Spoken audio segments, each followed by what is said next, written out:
Q's is a otaku loser with a face uglier than a troll, living a miserable life until the most popular girl secretly begins to like him and wants to smash him. She gets to school one morning, and as she walks to her class, everyone, including the girls, blazes over her, excited that they can be side characters in the same anime with the hottest girl in anime history. On her way, a freaking idiot who has too much confidence in his ugly appearance approaches her and tells her that her aura is giving. He introduces himself as Ando, who has been dying to talk to her because her sister has said lots about her. He then invites her to have lunch with him later today, but Alia gives him straight up no, which drops his aura to 5,000. However, he comports himself and asks for her number instead, but she refuses, saying that even if she was left with only him on the planet, she still wouldn't date him, shattering his ego. As she leaves, she even tells him that the necklace he is wearing is not allowed in school, completely destroying him and leaving everyone shocked that she just turned down the most popular boy in the school. On getting to class, she sees Q sleeping on his desk and calls him, but when he doesn't answer because he is deep asleep, she gets pissed and aggressively wakes him up, accusing him of staying up watching late-night anime recaps on Aninder again. He agrees, and she calls him an idiot like you who would sacrifice his studies for plot-filled anime recaps.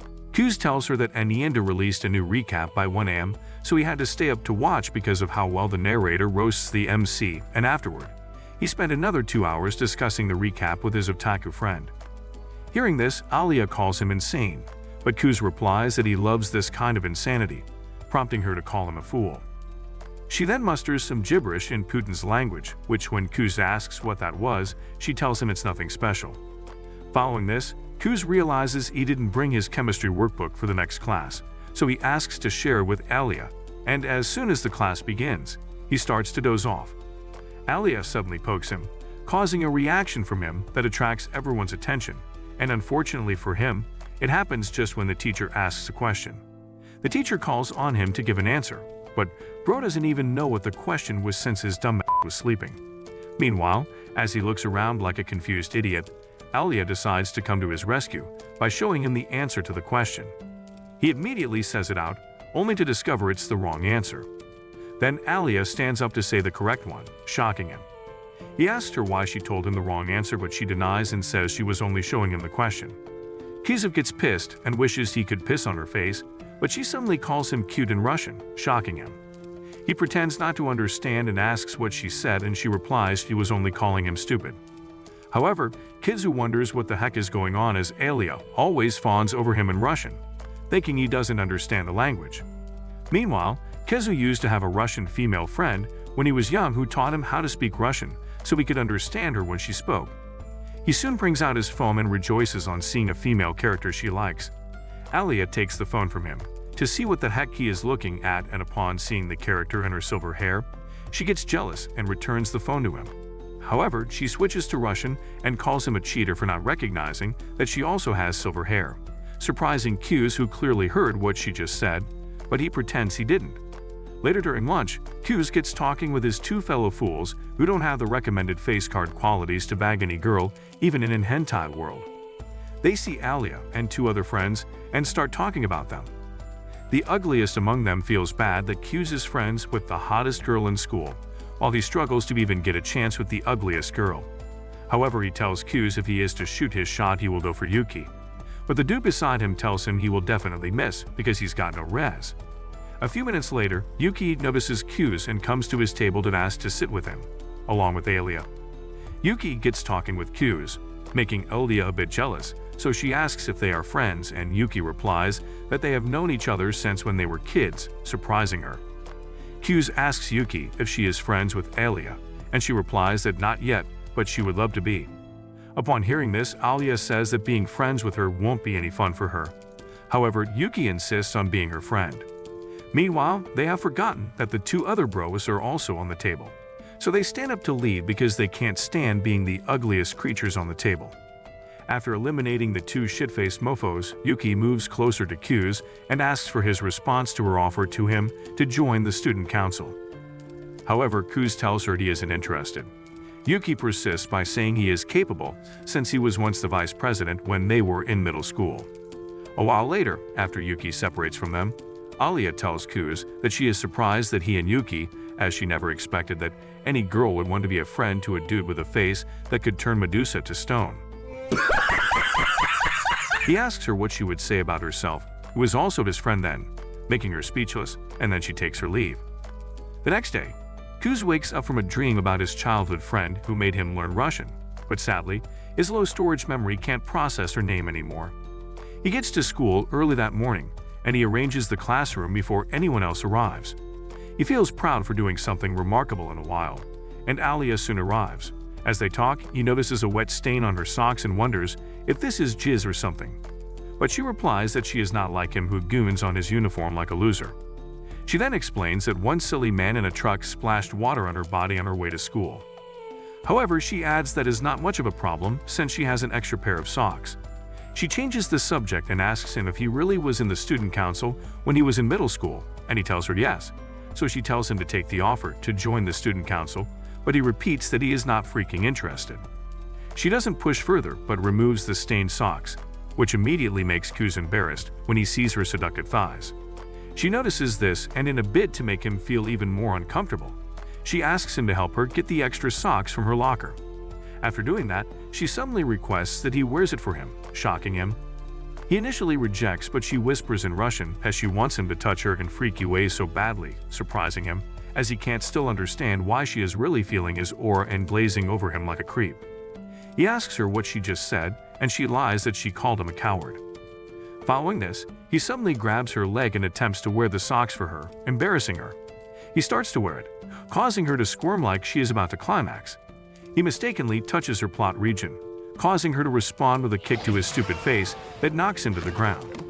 She leaves immediately, and on getting back to the class, Kuz chats with his sister, telling her he never realized that he loved thighs. Meanwhile, Alia is feeling terrible and bitching around like an average lady on her period. So Kuz runs after her to apologize for earlier, but she tells him she is not mad. She then tells him sorry for adding to his horrible face, and he replies that he is fine. However, she is still concerned about him and tries to care for him. The idiot tells her he should rather thank her for giving him an exclusive peek into her glory hole, and upon hearing this, she smacks his face to the ground again. She starts running off in embarrassment, and Kuz runs after her. He soon catches up with her and apologizes with a canned drink while on his knees. The following week, Kuz goes down to the student council in the storage, and upon arriving, he meets Yuki.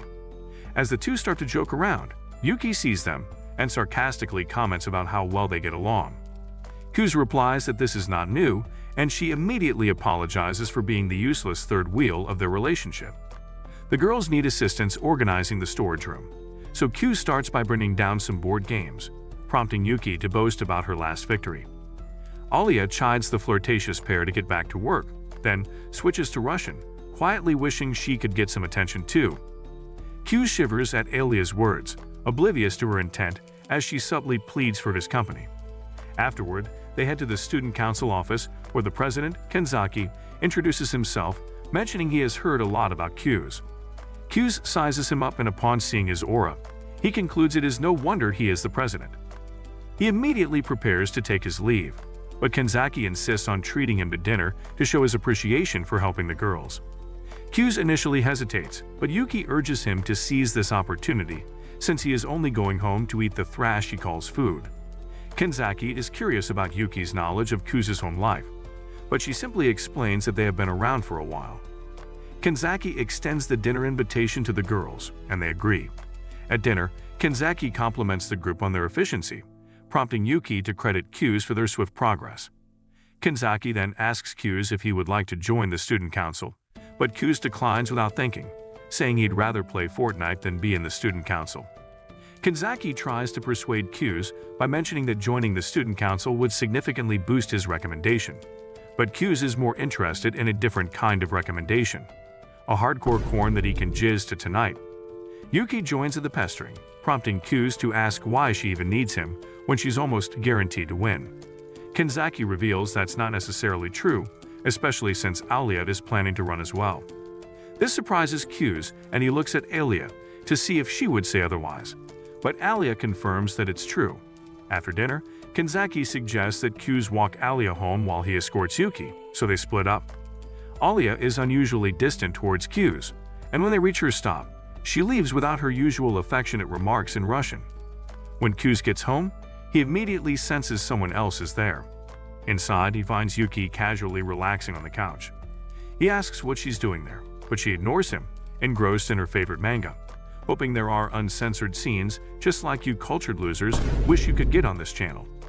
Kuz calls her out on pretending they are childhood friends at school, when they are rather siblings, but Yuki argues that being siblings doesn't negate the fact that they are childhood friends. The next day, Kuz wakes up and finds Yuki in a cogwheel position on top of him, ready to ride him like a stallion, but he tells her he's not interested, because the laws here are quite different from the ones in Alabama.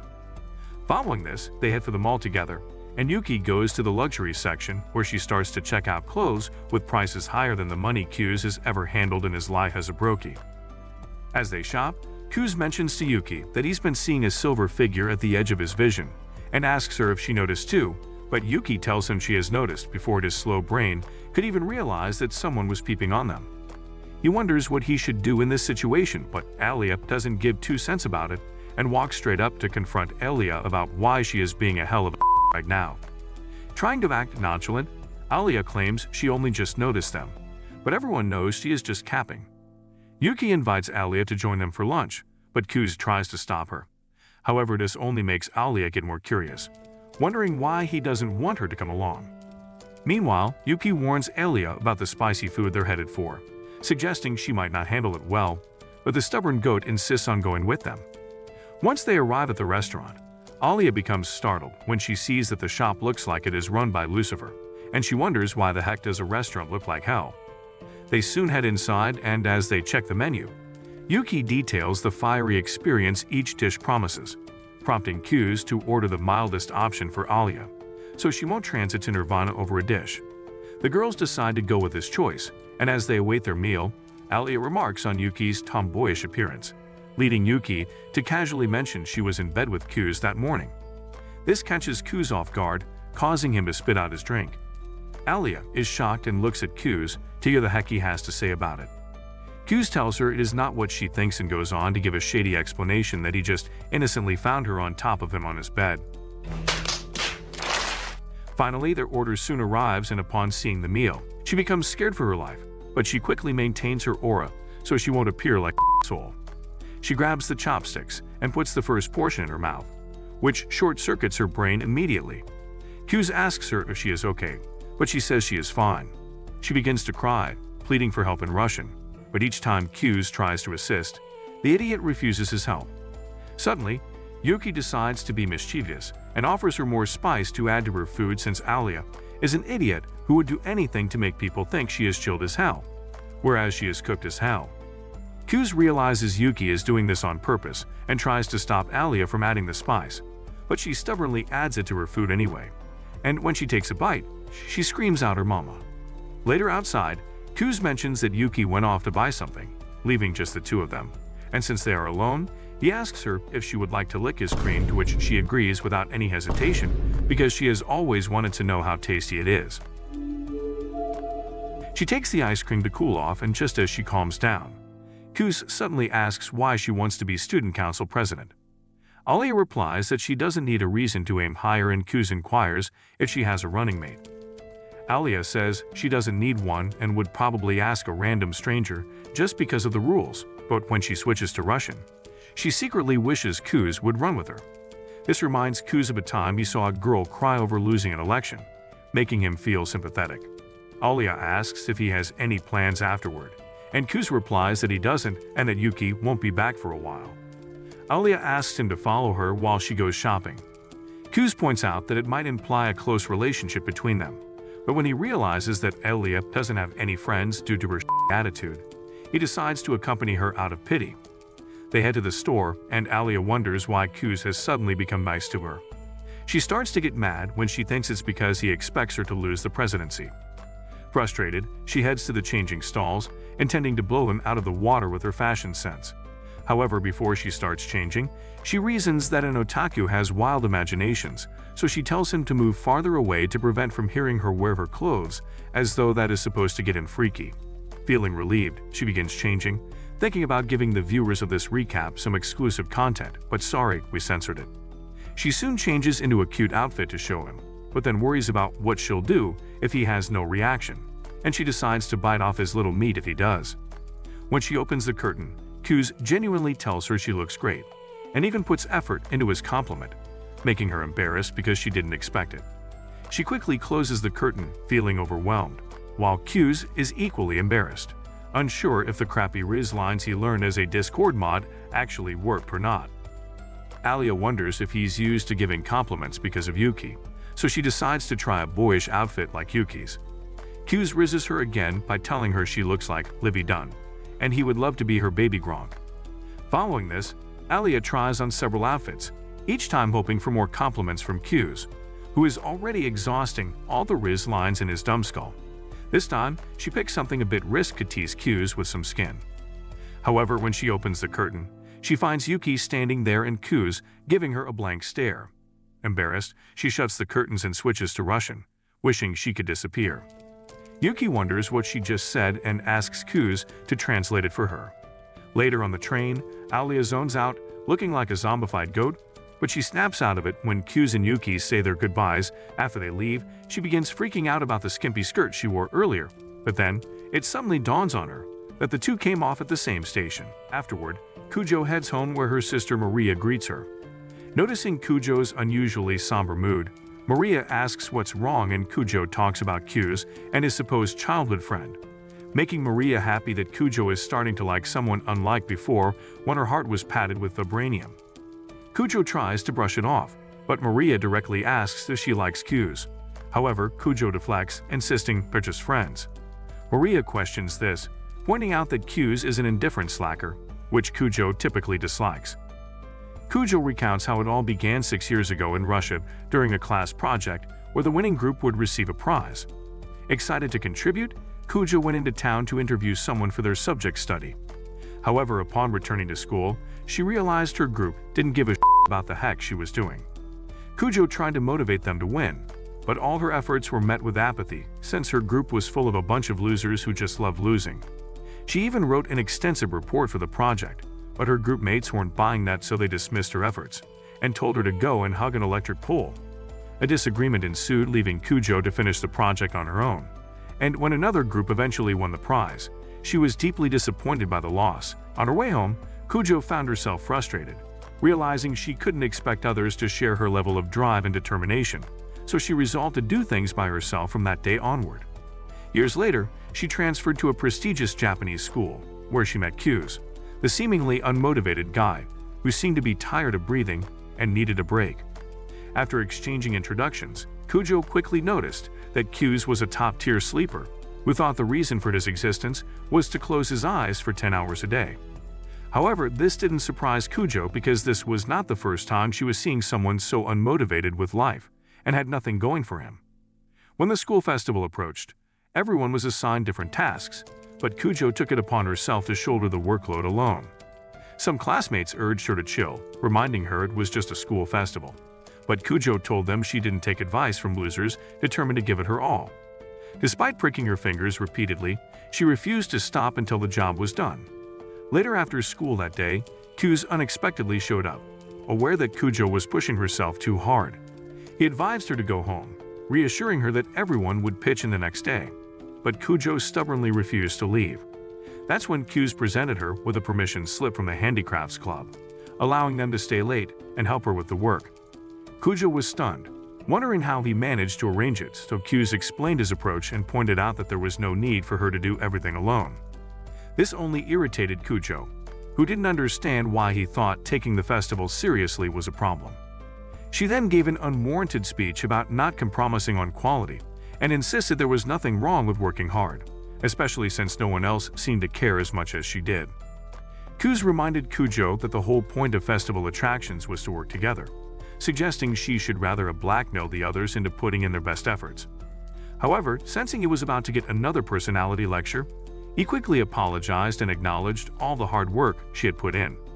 Finally, Kujo calmed down and agreed to head home, but couldn't help wondering what was going on with that dude.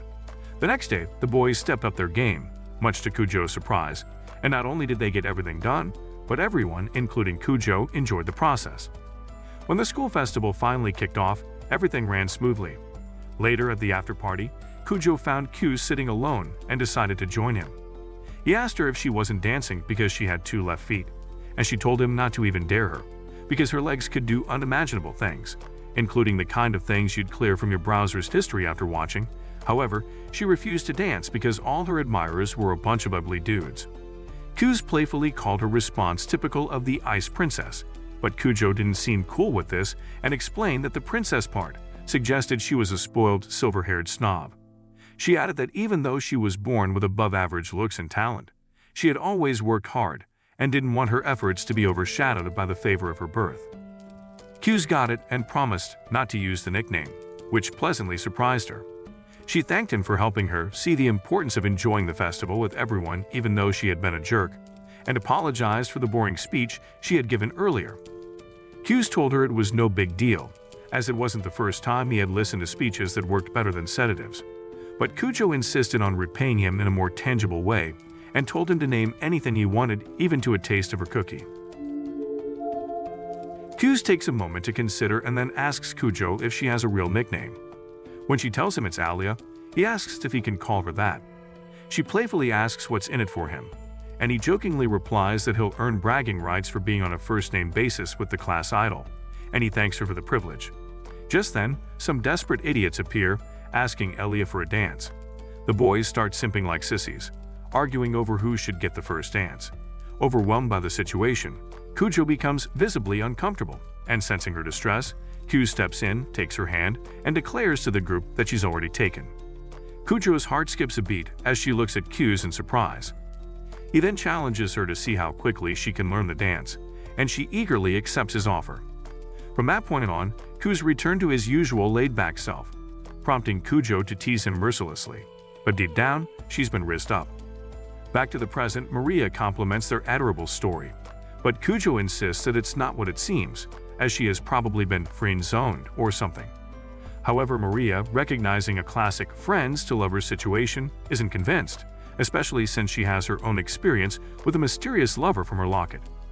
Kujo reluctantly admits that Kuz does come through when it matters, while Maria starts gushing about her beloved Soikum, much to Kujo's annoyance. The following day, Kuz steps in at the student council to cover for Yuki. Maria, excited to meet him, introduces herself as Kujo's older sister and the council secretary. Kuz politely offers to help her with any errands, but Maria playfully tells him not to be so formal since he's a friend of Kujo. She grabs his hands, warmly expressing her pleasure in meeting him, but there's something oddly familiar about the interaction. When she asks for his first name and he tells her, Maria has a moment of realization. After hesitating, she apologizes for the brief pause and continues, saying it's nice to meet Kujo's friend. Switching to Russian, she tells him they should get going, but Kuz asks what that meant, even though he is aware. Later, they head out to shop for office supplies. Maria gets distracted by a cute plushie and suggests buying one for each council member, but Kuz points out that Kenzeki wouldn't appreciate such a gift being a Sigma. They decide to scrap the idea, but Maria insists on getting one for herself. Later on their way, Kuz can't help but feel sympathy for Kujo, dealing with such an unpredictable sister. When they arrive at their next stop, he offers to carry the plushie, which Maria playfully names after Kujo, commenting that it suits him. At the tea shop, Maria busies herself with the store owner while Kuz stands by, realizing that Yuki would be better suited for this task, having been taught by their mother. This thought triggers a memory of when his father broke the news of their parents' divorce when he was a child. Kuz chose to live with his dad, while Yuki stayed with their mom. Lost in thought, he snapped back to reality when Maria notices his pained expression. She then gives him a comforting hug and gently pats his hair, a gesture that feels strangely familiar and soothing to him, until she accidentally spills hot tea on him, abruptly ending the moment. Later on, Kuz and Maria return to the student council room, where Kenzaki playfully reminds Maria not to forget her spooky demon plushie. After handing over the supplies they gathered, Kenzaki thanks Kuz for keeping Maria from turning the office into something straight out of a horror movie. Taking the opportunity, Kenzaki asks Kuz if he's given any more thought to joining the student council. Kuz declines again and says he'd rather have his balls hit. However, he's still open to lending a hand when needed. Maria then suggests that he could just join on paper, leaving Kuz curious about why they're so intent on having him officially join. Kenzaki, sensing his hesitation, questions why Kuz is so resistant. hinting that there might be a deeper reason behind his refusal. He recalls how Q's was a standout as the vice president during middle school, but Q's brushes it off, saying he didn't have any real ambitions back then. To Q's surprise, Kanzaki admits that his motivation for becoming the student council president was to impress a level 10 Kiat baddie who was out of his league. Kanzaki then pulls out his throwback picture where he looked like he was always used for wiping bums.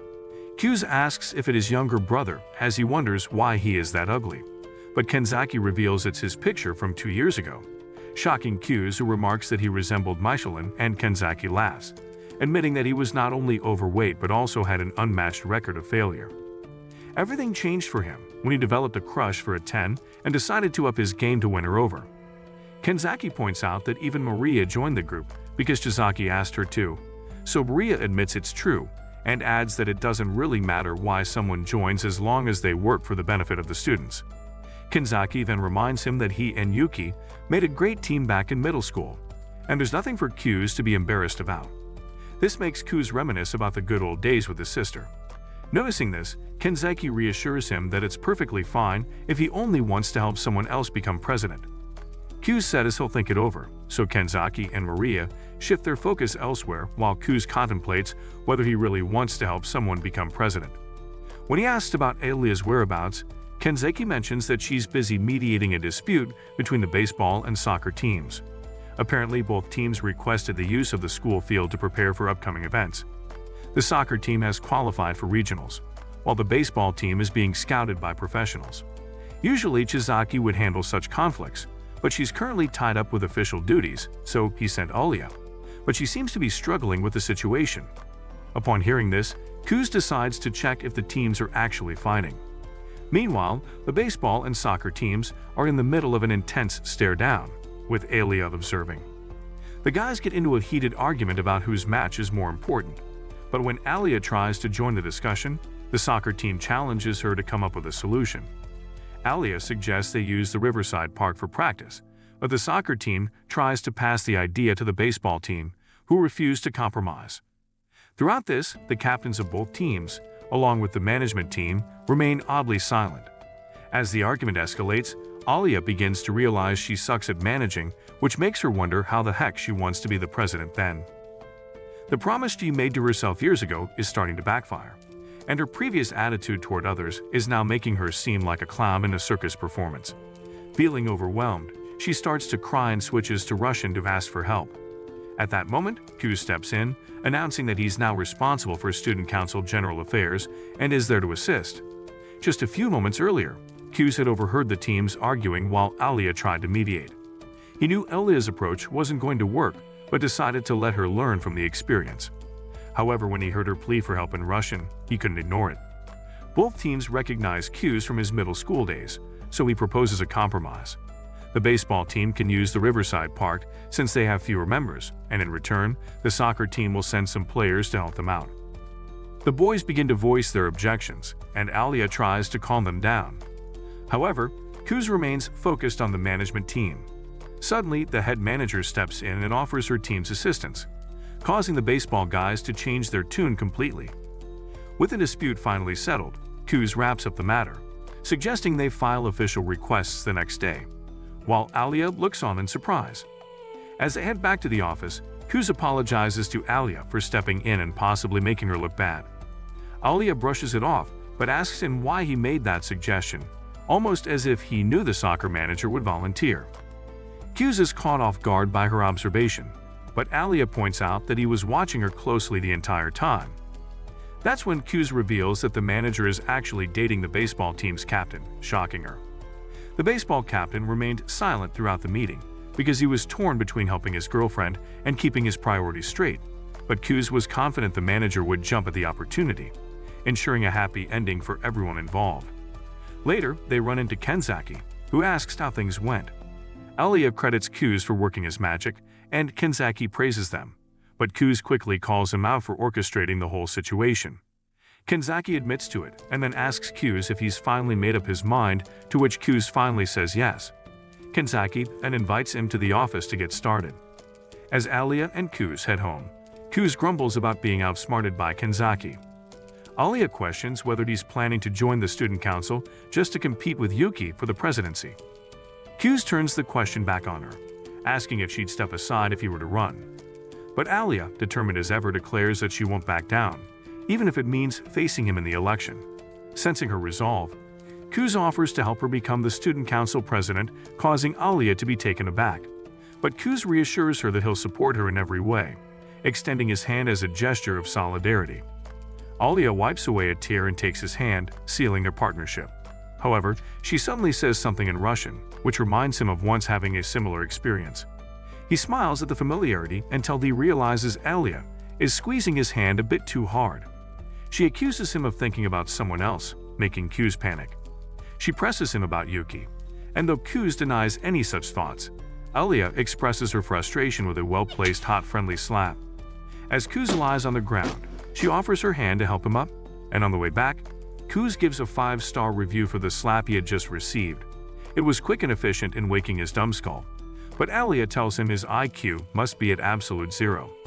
When they finally reach Alia's building, she inquires if he's lost sensation in his cheek, but Q's says he's fine. However, Alia, already looking for an opportunity, leans in and unexpectedly kisses his cheek, leaving him stunned.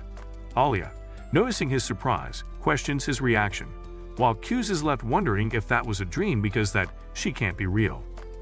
Alia leaves without giving the answers Kizu was hoping for, leaving him frustrated and wishing she had said what she meant in Russian. Unbeknownst to him, Alia had actually confessed her love in Russian earlier, and now she's completely freaking out. Despite her feelings, which she refuses to acknowledge, she's convinced that if she ever confessed, Q's would just laugh at her. As Alia wrestles with her conflicting emotions, she hears the door click shut. When she looks over, she finds Maria sitting nearby, clearly troubled by something. However, when Alia asks about it, Maria pulls out a plushie to distract her. As she gets up to leave, Maria casually mentions meeting Q's and seeing why Alia might be drawn to his charm. Alia, of course, denies it, but Maria advises her to make her move before someone else does, because if she snoozes, she loses. When Alia presses her for more details, Maria just walks away, leaving her with even more questions.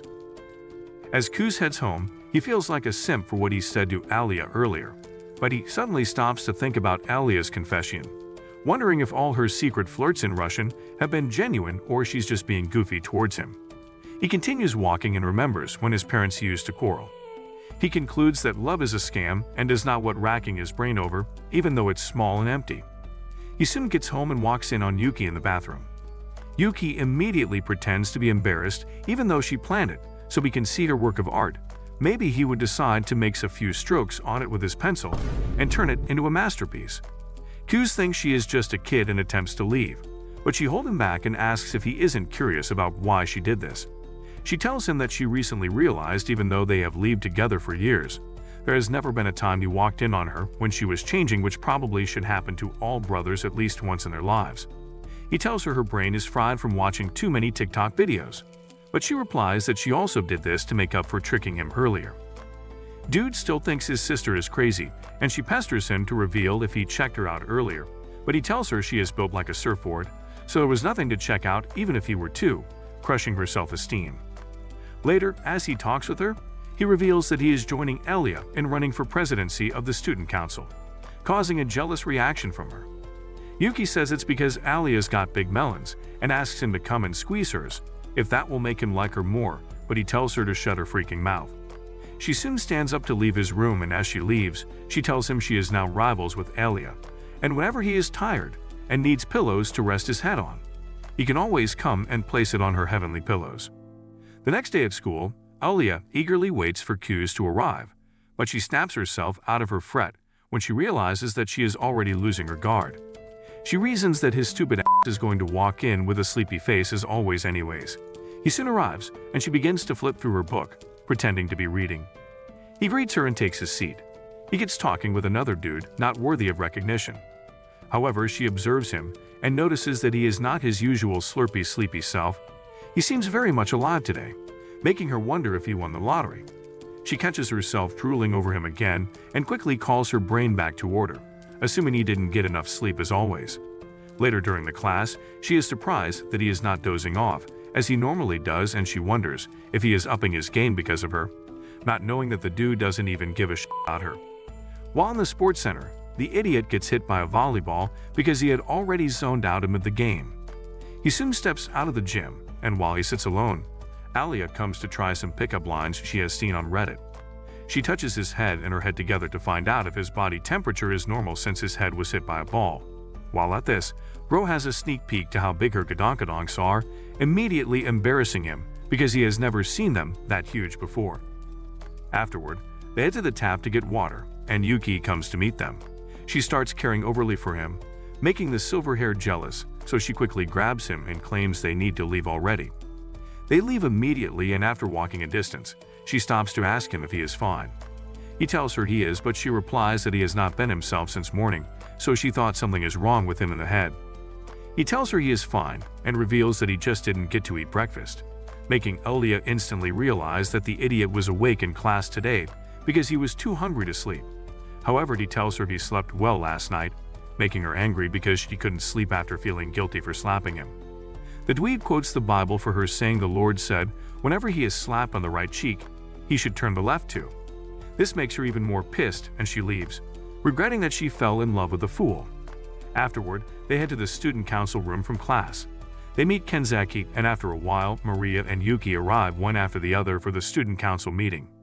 As soon as the meeting begins, Q's introduces himself as the new member, who would be in charge of the student council general affairs. He then tells them he and Alia will be running mates for next year's student council presidential election. Will Q's reveal he knows Alia's secrets? Comment Riz if you want the next part. And if you like anime recaps like this, then watch this video over here.